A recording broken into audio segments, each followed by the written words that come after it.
All right, today we're jumping into a really important safety directive that impacts a very specific group of CN-235 aircraft. Let's get right to it and unpack why this particular fix is so critical. That's a question that absolutely nobody in aviation ever wants to have to answer from personal experience. But it's the very heart of the risk that EASA is tackling with this new airworthiness directive. This is all about stopping a tiny oversight from turning into a potential catastrophe. And here it is, Airworthiness Directive 2025-0198. Remember that date? It's the one that officially kicks off a mandatory modification to make sure the aircraft's right-hand engine firewall is absolutely secure. So what's the actual problem we're talking about here? Well, it all boils down to a compromised firewall. Let's dig into what that really means. Okay, first, a super quick refresher. An aircraft's firewall is, well, exactly what it sounds like. It's a fireproof barrier that separates the hot, spinning engine from everything else on the plane. Its one job, its only job, is to contain an engine fire, buying the crew precious time to react. It has to be, without a doubt, perfectly sealed. So how on earth did this happen? Well, funny enough, the problem actually started with a completely different modification. A design review discovered that when the propeller brake was deactivated on some aircraft, a few small openings in that critical firewall were accidentally left unsealed. Without the right fireproof grommets in place, it created a direct path for an engine fire to spread. And the risk here is severe. We're not talking about a minor issue. EASA's own assessment is pretty chilling. An uncontained engine fire could spread, which could lead to a reduction in aircraft control. What that really means is the problem stops being about the engine and starts being about the fundamental ability to fly the plane. Okay, so with a risk that serious, you can bet the response had to be swift and decisive. And that brings us to ESAA's official mandate. This directive is crystal clear. It's not a suggestion, it's not a recommendation, it is a mandatory modification. Every single affected aircraft must have its right-hand engine firewall restored to its original, fully fireproof condition. No exceptions. And the solution is just as specific. Airbus has already issued Service Bulletin SB 235-610008. This is the playbook, the document that gives technicians the exact step-by-step instructions for sealing up those openings correctly. Now we get to the big question, the one every operator is asking. Does this apply to me? Let's drill down into the specifics of which aircraft are actually affected.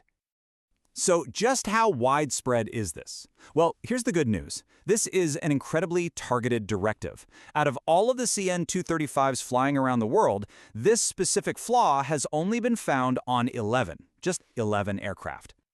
And here they are. This is the definitive list of the 11 manufacturer serial numbers, or MSNs, that are affected. If you operate a CN-235, now's the time to check your records against these numbers. You're looking for MSNs like 55, 78, 202, 204, and the others you see here. But wait, there's one more little wrinkle. The AD actually divides these 11 planes into two distinct groups. Group 1 includes aircraft that have already had that propeller brake deactivation done. Group 2 is for aircraft that have not had it done yet. And this difference is crucial because it dictates your deadline for getting this fix done. So, let's say you've checked your fleet and yep, you've got one of the affected aircraft. What's next?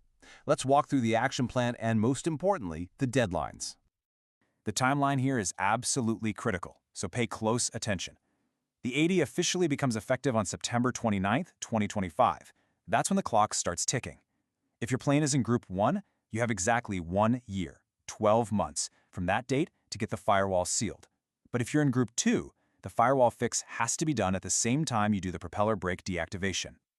So, to put it simply, Group 1, you've got a 1-year window to schedule and complete this fix. Group 2, you have to bundle these two modifications together, which honestly is probably the smarter way to do it anyway, to minimize the time your aircraft is on the ground. A directive like this isn't just an engineering task that you can hand off and forget about. It sends ripples right across the entire organization. So let's talk about how to manage the response effectively. Getting this right really does take a village. Your safety management team needs to get involved. Of course, Camo and engineering will plan the actual work. Your commercial and leasing folks need to be fully aware of the aircraft's mod status. And, naturally, senior management has to oversee it all to make sure the company stays compliant and certified. Every single one of those teams has a clear role to play. It's about updating your safety protocols, scheduling the maintenance in a smart way that doesn't mess up your operations, and then documenting everything meticulously for things like lease agreements and future audits. This is about total compliance management. And that brings us to the final, crucial thought. This whole situation is a really powerful reminder that an aircraft's modification history is a living, breathing document. Being able to prove that you're compliant today is absolutely essential for your operations, for your assets value, and for future lease transitions. So the real question to ask yourself is your documentation ready for that level of scrutiny?